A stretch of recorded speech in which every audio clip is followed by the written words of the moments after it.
To another Founder Wisdom podcast. We have Martin Miodownik with us today. Martin is a co-founder and COO slash CTO at NAVIT. So lots of roles here. And yeah, NAVIT, it's a rides.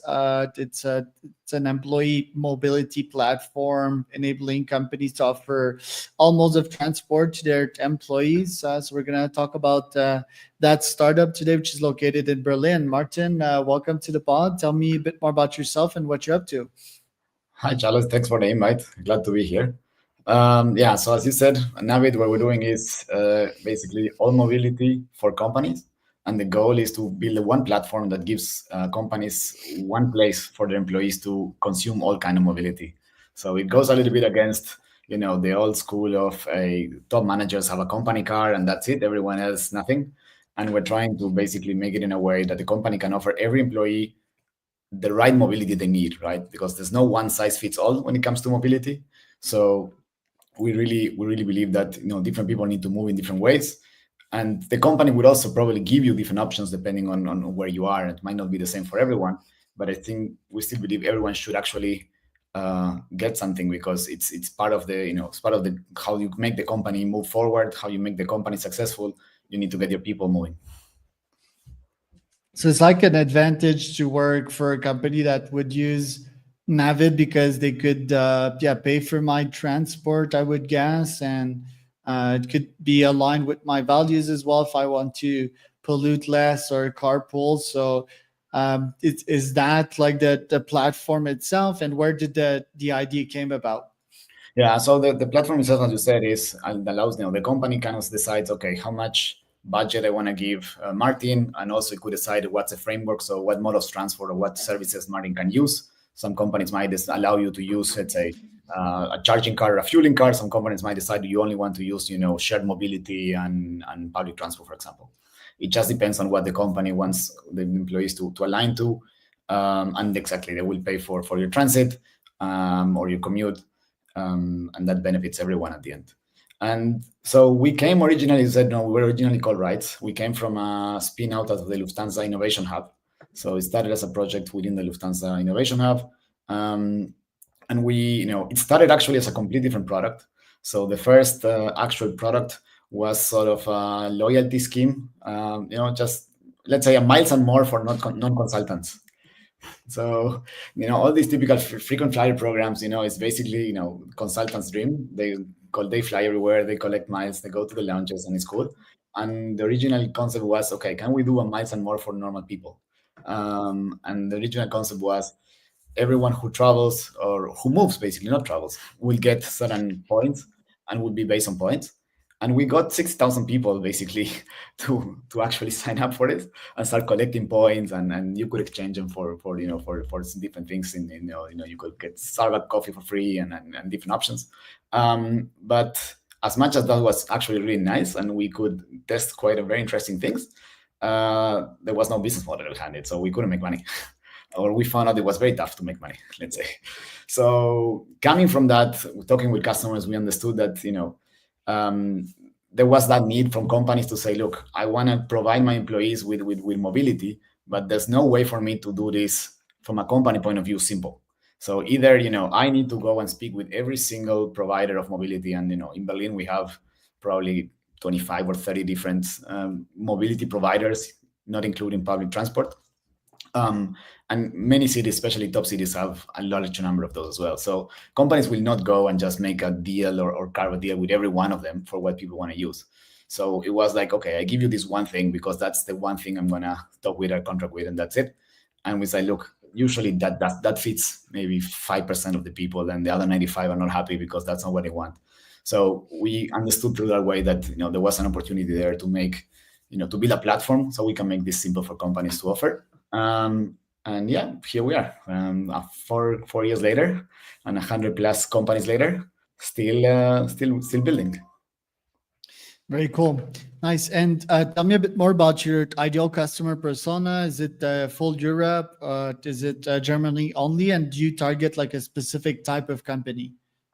Yeah, so as for now, we are German only, German focus. What we do ties a lot to taxes. So there are special tax breaks and regulations, and we decided to focus on Germany. to start, and we're still focused here. We are also now focused on more corporate customers. We understood that the value we provide fits much better to them. Usually they have much larger employee bases, which they have a lot more different needs just by default and by size. So it fits much better to our value proposition. We started, when we did before, we had a lot of traction with startups and scale-ups, especially after the pandemic, where there was a lot more people staying still at home, and how do we find benefits for employees which are not company based, where nobody wanted to go to the company. So all the pool tables and the ping pong and the drinks at the company were not very useful. So that was a very nice boost. But over time we understood that, look, this is a much better fit for enterprise customers, and we see a lot more traction there now, and we have a lot of ongoing customers there and projects also where we're rolling out.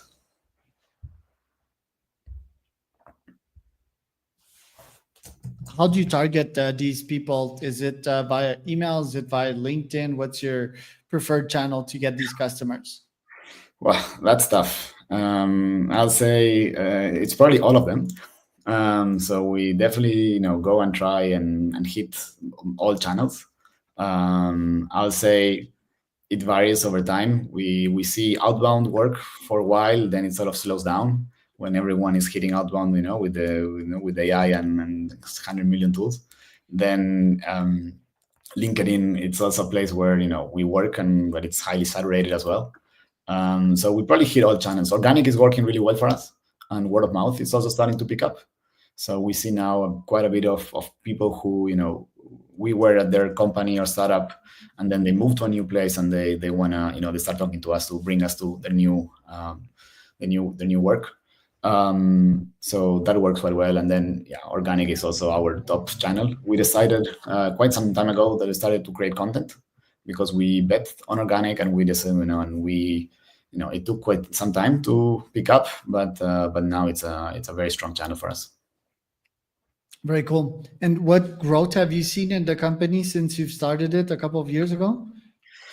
Well, it's again, the company doesn't grow the same all the time now. So, but usually we are growing, somewhere between 80 and 130% year over year.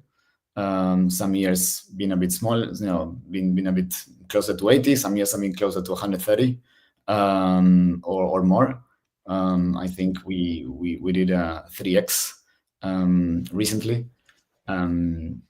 So that was an outlier year, let's say, where we saw a lot of the projects that we were working on really hit.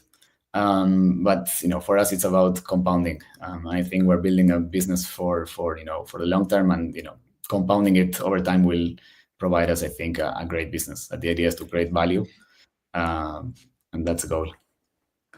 Right. And your pricing, it's like $9 per customer, right? What was the thinking behind that pricing? Why not go higher ticket? Yeah, so pricing has always been a journey, let's say. When we started the company, we actually decided to price at 0, to say free. We thought that would bring us, let's say, faster to more customers, and we could then build volume and actually monetize in a different way. But then, after a few months, we realized that's not the case. For the product we offer, it's still an implementation. It's not something that you just grab off the shelf and you say, okay, start trying it out and see. It actually requires some implementation time. It requires the company, communicating with employees, explaining what they get, how they get it. So it's just not something that you just sign up as a company and start using the next minute, so to speak. So that didn't really work out. So we went through a few different pricing schemes, and the pricing as we have now, it's the next iteration of what we believe makes sense for how we can let's say offer value to our customers that at a reasonable price. I do believe pricing will keep changing, and we will keep learning and updating on it. At the end of the day, our pricing goes in a threshold of depending on how much value we provide to you. So we have different services. Some of them are easier, some of them are complex, and depending on which of those you want to use, then it's more or less where you go in the pricing. Interesting. What have been the main challenges in running that type of company? I think the main challenge has been we were and we're still very early into this sort of wave of what we call mobility budget. So when we started talking about mobility budgets 4 years ago, you spoke to a customer and say, yeah, we're doing mobility budget, and nobody had a clue of what it meant. So, what is that? So, there was a lot of kind of trying to teach the market in a way and try to bring the concept forward. As to get to a company and they sort of understand what you're doing. And I think we're still not there. We're still very early. We still see that this is the wave is coming, if you want to call it, but we're still in the early parts of that wave.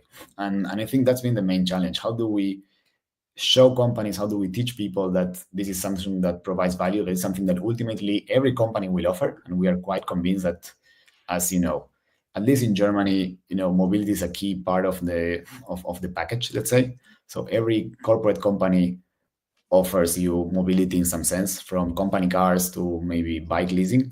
And we believe mobility budget is kind of the evolution of those, where it just gives more flexibility to everyone. So we believe it will come, but we're still very early. So we're still kind of pushing that to the market, teaching the market that this is what it will come and what we will have. And I think this has been the most difficult one, just to really keep on going, keep pushing, and then keep saying, yeah, well, we will, eventually it will be common sense, but it's still not, and we need to kind of teach the market. Right. And what's your top goals as a CEO? Every day you wake up, what's your number one objective? Yeah, as you said at the beginning, I have multiple roles. So I'm COO, I'm CTO. Also, you can call anything. I'm also the guy picking up the trash and cleaning the table. So, at the founder, I'm just doing everything. So my main goal when I wake up in the morning, it's always like, how can we make the team work better in a way? How can we make everyone more efficient? How can we make everyone making sure that what they're working on is relevant, is what we need to do? And how do we, kind of align everyone towards the same goals and pushing on the same direction? That's one side. The other side is how do we kind of, the other side of that is how do we align everyone so things actually come out in a proper way? So, the funny thing is, because I am on sort of both sides of the tech side, I'm on one side talking with the developers in the dailies and trying, making sure that we are solving the bug we need to solve. And then we are also pushing for the new product we want to launch. And how are we doing in the one that we just launched now, and what's not. And at the same time, I'm sitting on the other side with customer success, with customer support, and trying to come across, look, how do we go to market with this product? How do we explain it to customers? How do we upsell it? And making sure that all those bits align properly, so the company moves as one, let's say. That's what I'm mostly thinking about all the time. All right. And yeah, tell me about the day-to-day in your life. Like, what habits you nurture to be more productive and be happier as a founder of a company? Yeah, that one's tough. I'm also a dad of 2 kids, so that leaves very little time for optimization of life or anything. So I would say, by being a parent, you naturally become more efficient yourself, because just you have less time. That's a fact. You also learn to sleep less, like it or not. I would love to have this 8-hour sleep. That is the promised land. I, roughly get 6 and need to live with that. It will get better, I guess, at some point, but that's what it is. So I think for me, it's more about how do I make the most out of the time I have? Because ultimately, I want to spend time. I spend a lot of time in the company. I spend a lot of time working. Also want to spend a lot of time with my kids, also with my wife, also, friends and whatever else. And time is such a finite resource.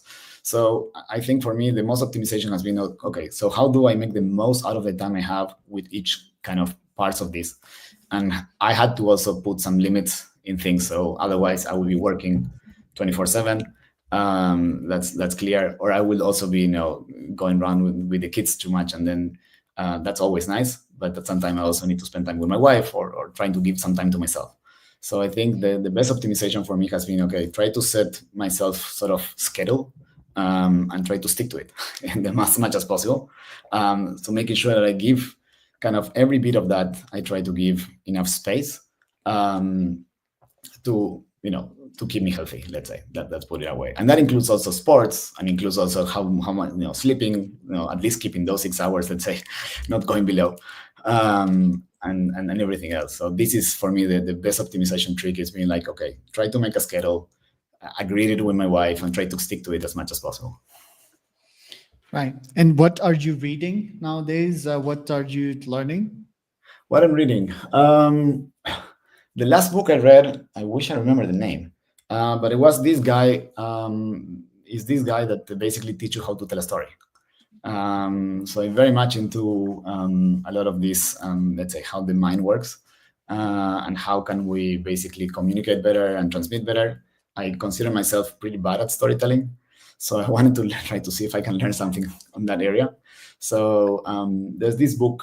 I will need to get the name, but it's this guy that's been 40 times winner of this storytelling competition in the States, and wrote a book basically on how to storytell, what you need to do. He gives classes and what's not. The book is actually quite nice. That was the last thing I read. Right. Very cool. And yeah, like tell me about AI. Like, how do you use AI nowadays, like personally, but also in your business? Yeah, so I don't think I'm very personally. I don't think I'm very surprising. So I guess I use ChatGPT, I use Gemini, and that's probably personally the most of the things I use. Beyond the most obvious stuff with the phone, just dictate some stuff, tell you some things, send message to whom or whatever it is. So very very simple use cases personally. I think in the business that's been a major focus for myself as well as CTO. So the other side of being the CTO is how do I push the company to be more effective? And of course, AI, it's a big driver there now. So it's everything now. It's how do we push everyone in the company to basically use the AI tools we provide them, and how do I push the teams to basically change their procedures and change their tools so we can make the best use of AI. And we are seeing now that we are actually switching tools. We are actually switching the ways we work, and it's a process of getting how do we get people to actually embrace it more and more and use it on the day-to-day basis. And so there's a lot of implementation time, there's a lot of testing, and there's a lot of things that don't go up to plan. So a lot of times where you just spend time and do things and they don't pan out. But I think that's part of the learning, and it's part of what we need to do. So it's really reimagining those flows, creating and making those changes and pushing people to actually make them. It's just usually quite scary if you tell someone, look, we're going to change the support tool we're using completely in 30 days because we want to move to something which is much more, let's say, AI friendly, if you want to call it. And yeah, that scares people quite a lot, but that's my job to make sure that we push for those and we make it happen. Interesting. And do you feel Europe is still competitive on that AI scene compared to Silicon Valley and the US that is accelerating at light speed nowadays? Yeah, that's always a tough thing, and it's a tough question. Look, how do we compete with all these, especially Silicon Valley, as you mentioned, with AI going faster and faster. And I think here what happens is, the core of our app, it's not the AI itself. It's how do we get people from A to B. And this is something that, excluding, self-driving cars, which I think are fantastic, and hopefully they get to Europe very quick. It's not something that AI will replace, because it's a physical setup of how do I get myself to another place. So, when we build our app, it's basically, and our app will probably get better and will get different as we implement more AI and we make it more, let's say, automated in different ways. But ultimately is how me, Martin, how do I want to, I want to go somewhere else. How do I get there? And, as much as any app, AI, or whatever you call me, can tell me, look, this is the best way to go, or this is the mode of transport you need to take, and this is where you need to turn. And I maybe even booked you something, maybe a car, maybe a scooter, maybe a ticket for public transport. I don't know. You need to do it and physically go. So I think we are in a space where AI will definitely help support and change how things work, but it doesn't transform the nature of the business per se, because it's just a physical, way of people just going somewhere. Right. Very cool. And that your AI predictions, what will happen once the agentic revolution is on? Will we start seeing employees being slashed? Is that like a real thing in your opinion? I do think so. So I believe, unfortunately, that this is not something that will happen. I think that is something already happening. I believe that, unfortunately, in probably 2 years, we will see, people being unemployed, and quite a lot more people being unemployed. And I believe it just already, in a way, you see this already starting. You see, there's many companies doing layoffs, and these layoffs are just, everyone says, yeah, I'm going to hire someone. And, we are still hiring, but we lay off 10% of the people and what's up.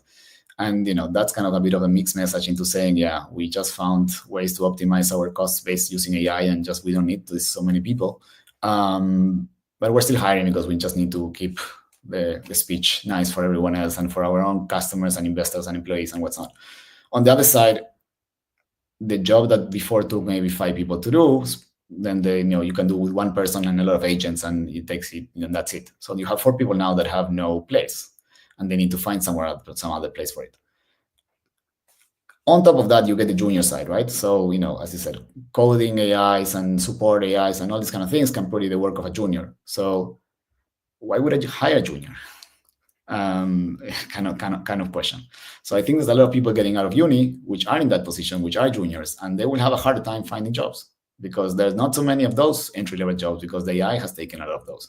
So it's very complex dynamics, but I do believe that we're going to see in the next 2 years quite a difficult reality. And I hope that as fast as we can implement AI and solve this, we can find solutions for that as well. So is sending your kids to school like sending them to the butcher shop? Like what's your solution for them to actually learn and thrive in that new AI market? I don't have the answer. I wish I did. Luckily, my kids are still very young, so I have some time to figure it out. But I do believe that sending people to school is still very relevant. I do believe that what you learn at uni, it's mostly about, or you should be learning about mostly how you interact, how you reason, how you solve problems, and not exactly about which tool you're going to use to solve problem A or B or C. It's not about memorizing. I think it's way more about you learning to learn, and you sort of learning to open your mind to how you solve things. And if you're learning that at school, and then you can be good at whatever that takes you and your passion is, I think you will still find their place, and I think you'll still be happily, either employed or hopefully you can create something. I'm also hope that there's going to be, and believe there's going to be a lot more freelancers, a lot more people with peculiar expertise that will not need to actually work for a company. So I do believe that people have a lot of room. Now, if you're just going to uni to try to learn something by heart, and this is kind of like the 5 things I need to know so I can then get an entry-level position as I don't know, doing bookings at somewhere, I think that's going to be very tough. Right. Yeah, it's a very tough question to answer. I'm starting an AI school for kids. I think that would be part of the solution, but I also think that most workers in the future will be freelancers, right? I don't think that the concept of hiring a 9 to 5 human will exist anymore.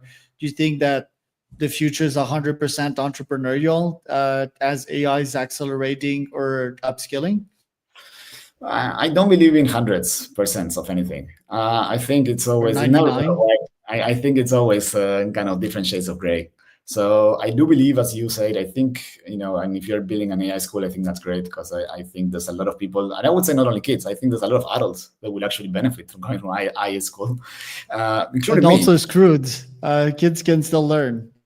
Yeah, well, I still have hope for people who can, learn more, reinvent themselves, and what's all this stuff. But if you really want to do it, I think you can. So of course, kids have an easier time learning. That's clear. But as you said, I think ultimately the future, I think, is going to be a lot more freelance. I don't think it's going to be 99%. I do believe there's a lot of people who don't want or don't have the concept is to think like a freelance that is constantly selling to get more customers, is constantly doing kind of everything part of the job, and some people want to be experts on what they are, and they just don't want to need to worry about, do I have enough customers, do I need to deal with taxes and whatever, what's not. So I think some people are very happy employed, and that will still exist. But I believe the shift from, today, where it's mostly people are employed and freelancers are a small subset, I think is going to probably shift around. But I don't think there's going to be employed people if these folks are just, I mean, yeah, you're right in the fact that some people just want like a comfortable pay, but most of the time what I've seen is that this is directly correlated with their skills and their ability to get out of the comfort zone and to be highly creative and to just be part of the 1%.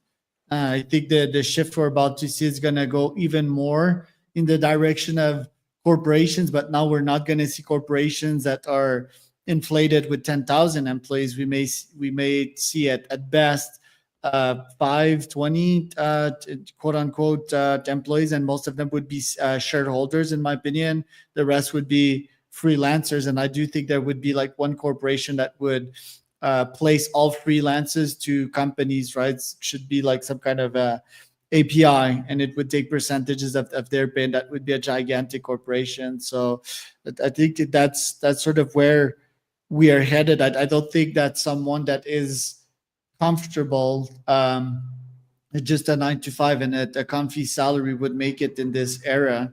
I think humans are gonna make it. I think they're gonna adapt to that. But I definitely think that the 9 to 5 notion, it was corporation created, and a lot of people just ate it. Right? They're like, oh, this is how it goes, and this is how I'm gonna work from now, and I'm just gonna be comfortably paid. What do you think about that? Yeah, look, I think you're right for some part, but I have a conflicting view in there, because I think we had this hope, or I had this hope, when COVID hit and now everyone went to basically work from home and what's not, then the world will stay in that state where people will be more hybrid, where people will be, let's say, less bounded to a chair in an office for 9 to 5 or whatever it is. And what we've seen in the last year is that the big corporations, which are the ones we're talking about, are basically just telling people, now you need to come back to the office full time, 9 to 5, 9 to 6, 10, 8 to 8, it doesn't matter. So I think there's still value, and people still see value of having people glued to the chair in the office. So as much as I agree with you in that sense, that there's this kind of dynamic between most people being freelancers and being kind of fit for purpose for what the company needs, there's still that side of companies understanding the value of people being together and bringing people back to the office. So I'm not 100% sure that that future where you say, look, the incumbents and the micro-operations are going to go basically 20, 30 people, which are shareholders, and everyone is a freelance that never sees everybody touch the office, just delivers some value to it. I think we're still going to see some big corporations where there's still quite some people coming to the office every day, being together, because there's value for that. I recently read, I think it was this book from Pixar, and they basically, again, similar to Steve Jobs, they basically designed their offices in a way that people need to be in the office and people collide, because that's what they think creativity comes from. So I think, right, in that sense, and I guess they know one or two things about creativity. So I wouldn't say that we will go completely to the other side. Yeah, well, but that was like 20 to 30 years ago. I don't think that's that much relevant. I think like Facebook also designed their office that way, right? So that people could collide with one another. But I think with technology, that's very much fading away. I can understand though that they would do that for cybersecurity reasons, right? Like people are pretty stupid, and they may make all kinds of errors on their own laptop at their house. But also performances reasons, right? Like a bunch of people are not used to doing that. But again, that's where I'm getting to. Like most of these people are not like high level performers, because high level performers, most of them are smart with cyber security. I never got hacked on my side, and also they can work by themselves without like much social connections and all of that. And I think all that's missing is like a software, right? Like a software to make them more productive, more creative. A lot of people have attempted that, right? Like with even virtual reality, but I think they've failed, and it's pretty challenging. So Yeah. a guy's asking what's his business. His business is it's a transportation business for employees. Pashi. Well, Martin, we're already out of time. Where can people find out more about you? So if you want to find more about me, then check my LinkedIn. You can find me there, Martin Miodownik, or check navit.com, and you will see me there also on the about page. You can find me there as well. It's been great. Thank you very much for the invite, and yeah, very nice talking. Pleasure. So that was Martin and Charles for